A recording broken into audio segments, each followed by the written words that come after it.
শ্রীবাস এবং মালিনী। শ্রীবাস কিন্তু ভগবানের মহাপ্রভুর একনিষ্ঠ ভক্ত। সে সর্বদাই সবসময় মহাপ্রভুর নাম অন্তর মাঝে রেখে কৃষ্ণ নাম স্মরণ করে। কোথায় গেলে সাধুর সঙ্গ পাবো, কোথায় গেলে বৈষ্ণব সঙ্গ পাবো, এসে শুধু শ্রীবাসের ভাবনা তা কিন্তু নয়। শ্রীবাসের স্ত্রী মালিনী, তার অন্তরেও প্রভাত আশা,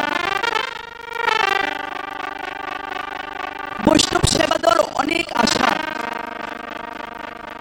এই আশায় তার নিদ্রা হারিয়ে গেছে, ঘুমাতে পারে না, খেতে পারে না, কবে একটু বৈষ্ণব সেবা দেব।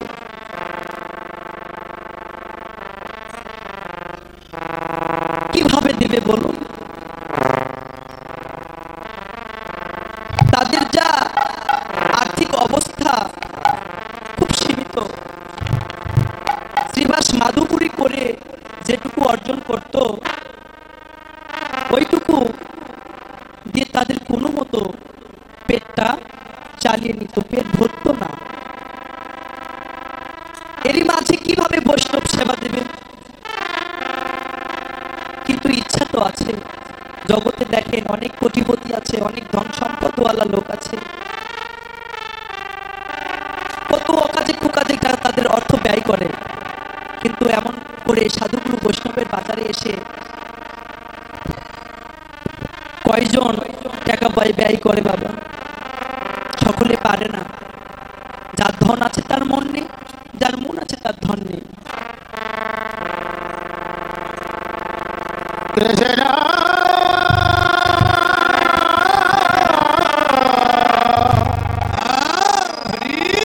এ জগৎটা দেখবেন অন্তরের তীব্র আশা একটু বৈষ্ণব সেবা দেব, কিন্তু অর্থের অবস্থা এতটাই দুর্দমনীয় যে বৈষ্ণব সেবা দিবে এই কথাটি অন্তরের মাঝে রেখে মুখে প্রকাশ করতে পারে না। শ্রীবাসের স্ত্রী মালিনী অনেকদিন ইনি বলবো বলবো ভাবছে, অনেকদিন থেকে যে বৈষ্ণব সেবা দেব, কিন্তু সাহস পাচ্ছে না। কিভাবে বলি?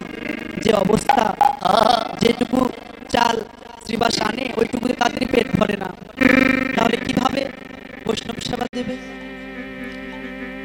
শ্রীবাস বুঝতে পারলো। দেখবেন প্রিয়জনের বদন দেখলে বোঝা যায় কিছু বলতে চাচ্ছে কিন্তু বলছে না। মালিনী, তোমার কি হয়েছে? তুমি অনেক দিন থেকে কিছু বলতে চাচ্ছ কিন্তু বলতে পারছো না, কিসের ভয়? কি বলতে চাও শুনি? বলল, স্বামী, বলতে তো চাই কিন্তু সাহস হয় না, কিভাবে বলি? আরে বলেই দেখো, কিছু হবে না, বলো কি করব? বলছে, প্রভু, আমার না বড় ইচ্ছে একটু বৈষ্ণব সেবা দেওয়ার, কিন্তু আমাদের যে অবস্থা আমি কিভাবে তোমায় বলি? আমার যে সাহস হয় না প্রভু। বলছি এ কথা, আরে আগে বলবে তো, বৈষ্ণব সেবা দিবে। আমিও ভাবছিলাম মনে মনে একটু বৈষ্ণব সেবা দেব, তো ঠিক আছে, আমার নয় একটু পরিশ্রম বেশি করতে হবে, 2 ঘর মাদুগুরি করতে হবে, আর নয় 2 ঘর বাড়াতে হবে, এই তো। তুমি চিন্তা করো না, আমি ঠিক আছে, আজ থেকে আমি সকালবেলা বেরিয়ে যাব, 4-5টা গ্রাম একবারে মাদুগুরি করে নিয়ে আসব। ভগবানের কি লীলা দেখুন। নিত্যদিন যে 3 মুষ্ঠ চাল পেত, আজকেও শ্রীবাস ওই 3 মুষ্ঠর বেশি চাল আর পায় না। এই গ্রাম থেকে ও গ্রামে যায়, ওই গ্রাম থেকে ওই গ্রামে যায়, কিন্তু 3 মুষ্ঠর বেশি চাল গোবিন্দ আর মিলিয়ে দিচ্ছে না। দেখি শ্রীবাস তুমি কিভাবে বৈষ্ণব সেবা দাও।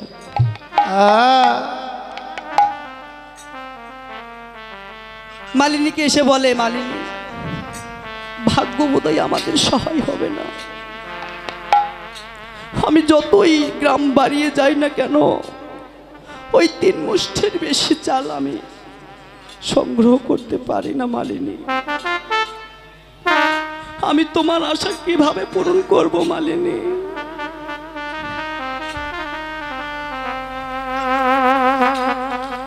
মালিনী তুমি দুঃখ করো না, কালকে আমি আবার যাব। কালকে অনেক ভোরবেলা আমাকে ডাকে তুলে দিবে। আজকে অমুক গ্রামে যাব, দেখি ওখানে অনেক বড় গ্রাম তো, অনেক বসতি, ওখানে গেলে হয়তো পাবো।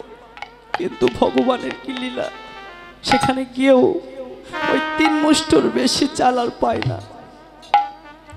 হতাশা হয়ে ঘরে ফিরে মালিনীকে বলে, মালিনী আমি বুঝি তোমার আশা পূরণ করতে পারবো না মালিনী।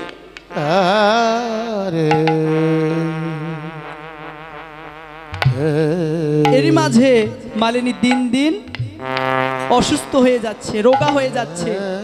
মালিনী তোমার অবস্থা এমন কেন? তুমি এমন রোগা হয়ে গেছো কেন?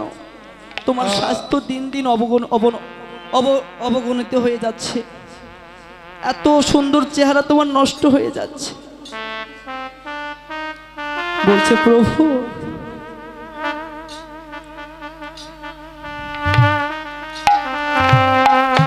প্রভু হে,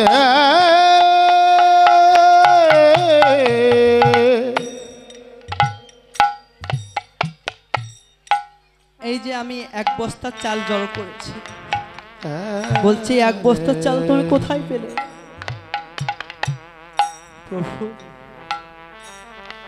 তুমি যে 3 মুষ্ঠ চাল সংগ্রহ করে আনতে, আমি সেখান থেকে একটু একটু করে জড়ো করে রেখেছি,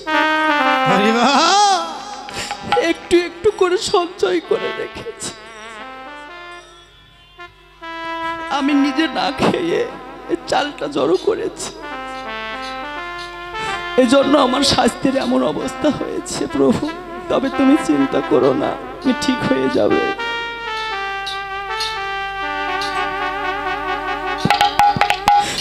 মালিনী তুমি এ কি করেছো মালিনী? আমি তোমার মতো সহধর্মিনী পেয়ে ধন্য মালিনী। আমি ভেবেছিলাম তোমার আশায় আমি পূরণ করতে পারবো না। তুমি আয়োজন করো মালিনী, আমি নিমন্ত্রণ করে আসি। মহাপ্রভু এবং পারিষদ দলকে সকলকে নিমন্ত্রিত করলো, আয়োজন করা হয়ে গেছে। মহাপ্রভু নাম করতে করতে শ্রীবাস আগিনায় এসেছে। এরই মাঝে শ্রীবাসের ঘরে ছিল একটি সন্তান।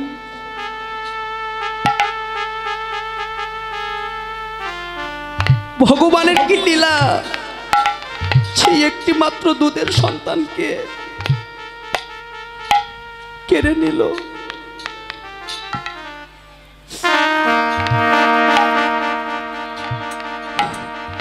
মালিনীর বুক খালি করে দিল। একটি মাত্র দুধের সন্তান, সন্তানকে হারিয়ে শ্রীবাসকে ডাকছে, স্বামী আমার এ কি অনর্থ হয়ে গেল স্বামী। আরে প্রভু এত নিষ্ঠুর কেন? একটি মাত্র সন্তান আমাদের, তাকেও কেড়ে নিল। আজকের এমন সুখের দিনে এভাবে বজ্রাঘাত করলো আমার মাথায়। আমার কত দিনের আশা, বৈষ্ণব সেবা দেব, সেবার আয়োজন করেছি, আর এই দিনে এমন ঘটনা। স্বামী আমি যে আর সইতে পারছি না স্বামী।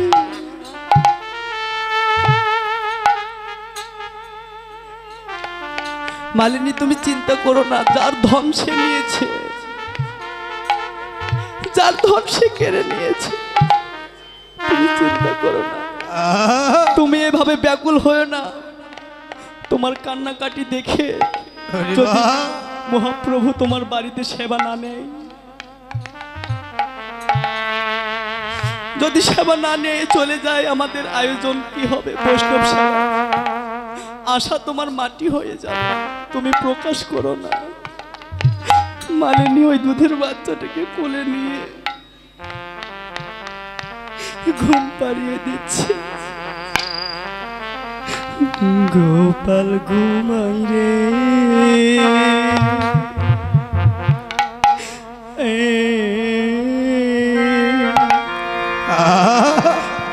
গোপাল ঘুমাই রে,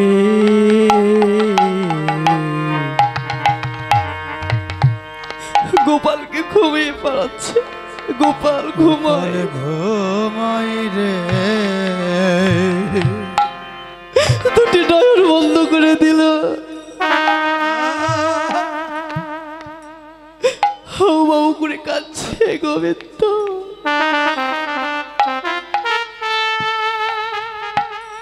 এদিকে মহাপ্রভু নাম করছে, শ্রীবাসকে জিজ্ঞেস করছে, শ্রীবাস তোমার গৃহে কি কোনো অঘটন ঘটেছে?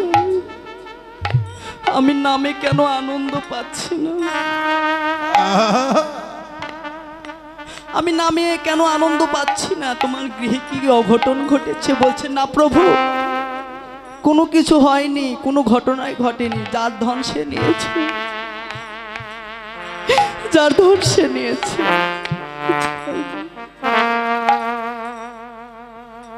মহাপ্রভু তো অন্তর্যামী, সে তো বুঝতেই পেরেছে।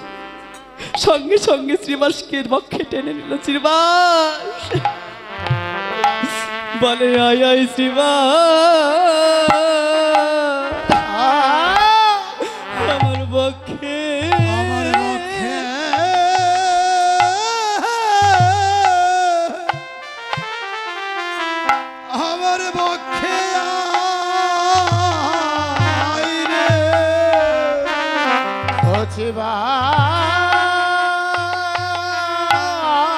রে, একবার আয়া শিবাস আমার বক্ষে,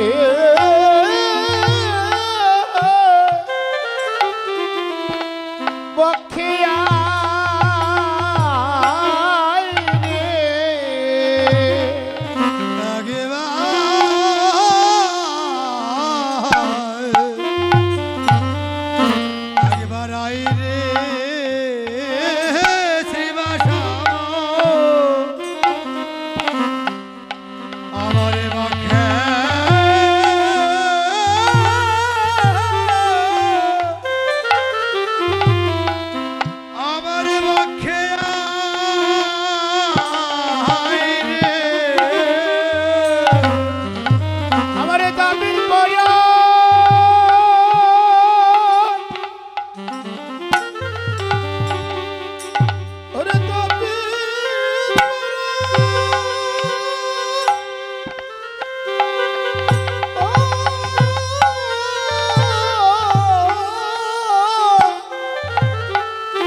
জগৎকে বুঝাইছে, জগৎ জীবকে বুঝাচ্ছে। জগৎ জীব একবার আয় আয় আমার বক্ষে আয় রে, ও একবার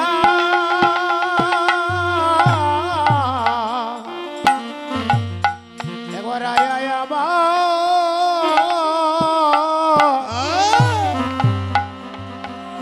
বক্ষে,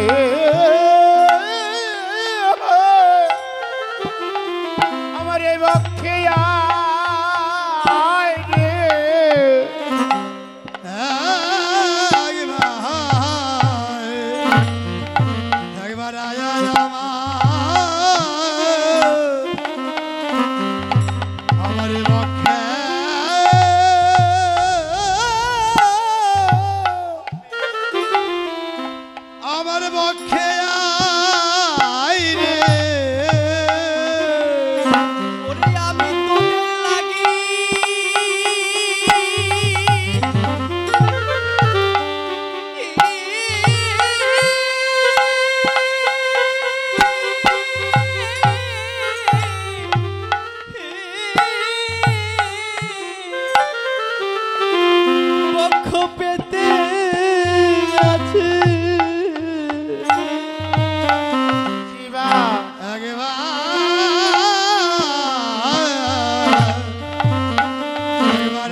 একবার আইয়া আমার রাধে রাধে আমার বক্ষে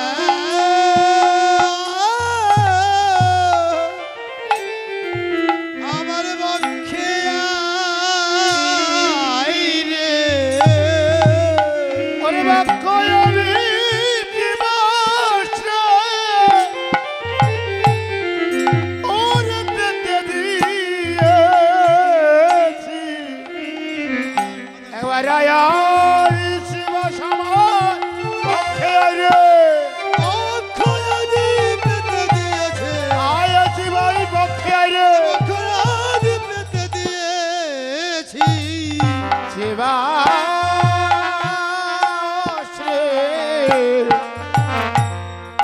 একবার আয়া শিব সবার পক্ষে আয় রে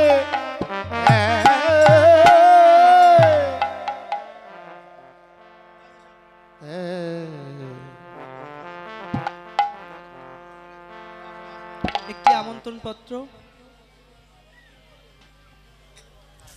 14ই বৈশাখ 1431 বাংলা 27 এপ্রিল 2024 রোজ শনিবার সন্ধ্যা 7:30 গীতাপাঠ অন্তে শুভ অধিবাস শ্রী শ্রী কালীমাতার পূজা অর্চনা ভজন কীর্তন ধর্মীয় আলোচনা ও বাউল সঙ্গীত গীতাপাঠ পরিবেশনায় শ্রীদাম চন্দ্র বর্মন।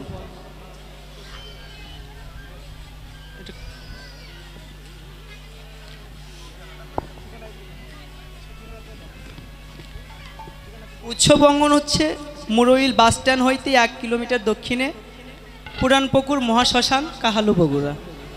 সকলের নিমন্ত্রণ রইল। হরি হরি বল হরি বল হরি বল। যাই হোক কৃষ্ণ কথা ভাগবত কথা তথা গৌরলীলা স্মরণে কিছু দান দক্ষিণা দিতে হয়। আমার এই ক্ষুদ্র পারিষদ দলকে যে যা মনে করেন দিয়ে দিয়ে আমার দলের পক্ষ থেকে একজনকে পাঠাচ্ছি।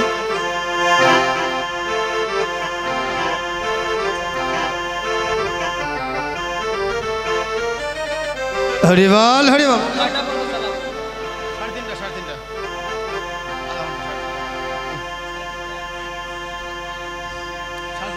দেখুন ভক্ত ভগবানের মিলন।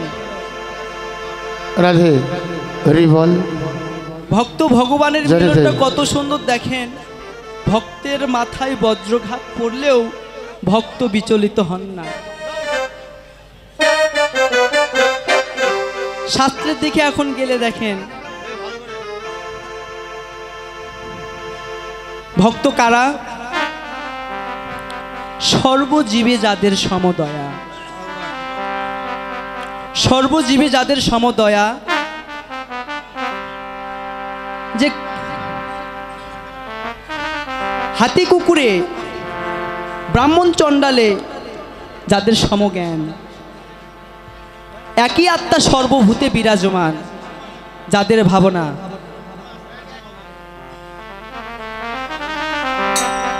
সর্বজীবে যাদের সমদয়া। আমার ভিতর যে আত্মা রয়েছে অতি ক্ষুদ্র জীবের ভিতরও সেই একই আত্মা রয়েছে। এই যে দয়া, সর্বজীবে সমদয়া, সেই প্রকৃত ভক্ত। ভক্তের মনে যদি অহমিকা জাগে, অহংকার জাগে, রাধে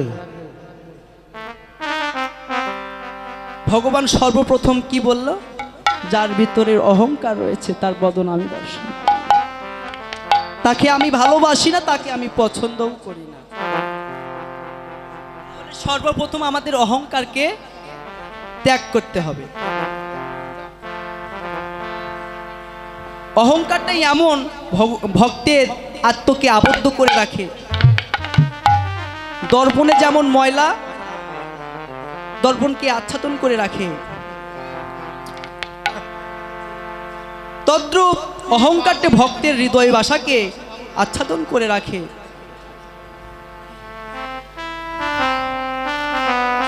তাহলে দেখেন সর্বজীবে যাদের সমদয়া তারাই ভক্ত। এখন ভক্ত হয়ে যদি আমার মনে অহংকার আসে আমি ভক্ত, আমি বৈষ্ণব, বা আমি একজন কীর্তনিয়া, এটা যদি আমার মনে অহংকার আসে তাহলে আমার সামনে ভগবান স্বয়ং বাধা হয়ে দাঁড়াবে। হরি বল আমি আমার গন্তব্যে পৌঁছাতে পারবো না। নিতাই গৌর হরি বল। হরি বল হরি বল হরি হরি বল হরি বল।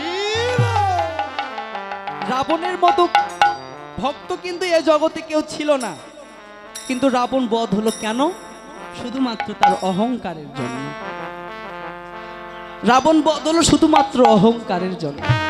তাই আগে ভক্তের অহংকারটাকে দূর করতে হবে। আমি বৈষ্ণব, আমার এই অহংকার থাকা যাবে না। বাবা কে ছোট কে বড় এই জ্ঞানটাও তার মধ্যে থাকা যাবে না। একমাত্র ব্রহ্মজ্ঞানী ব্যক্তি ভগবানকে জানতে পারে, ভগবানের স্বরূপ জানতে পারে। ব্রহ্মজ্ঞানীকে জানবার বিষয়, হ্যাঁ ব্রহ্মজ্ঞানীকে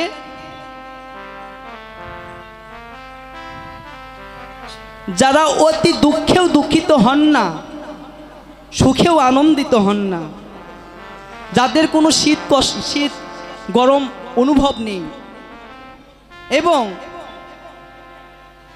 হাতি কুকুর ব্রাহ্মণ চণ্ডালে যাদের সমজ্ঞান, তারাই হলো ব্রহ্মজ্ঞানী। আর এই ব্রহ্মজ্ঞানী কেবল মৃত্যুর পরেও